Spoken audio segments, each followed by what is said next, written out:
Hoje estamos aqui com a apresentação de muçulmanas. Vamos começar com Natasha!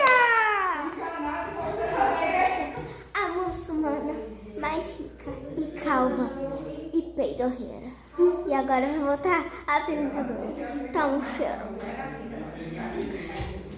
E eu sou a muçulmana do gelo. Eu sou tão bonita. E a próxima competidora é a maçã. Ela é tão bonita. Ela é minha irmã, sabia? Você sabe! Mas então, eu sou a Lavina e essa sou eu. Sai, sua muçulmana. Eu sou a muçulmana real.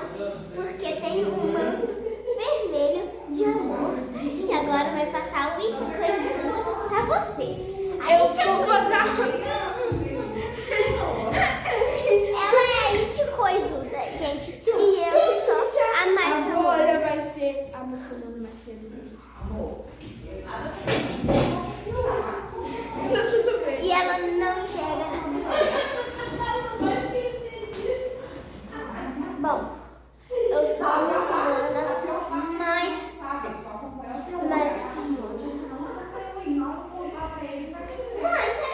Eu sou a Ariel Rapunzel do Pernambuco.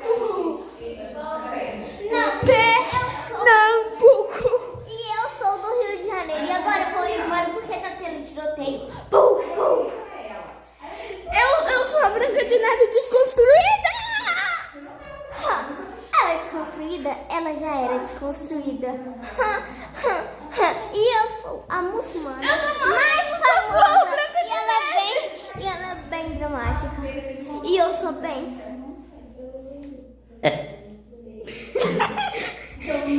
Depois de todos os competidores, acho melhor encerrar isso.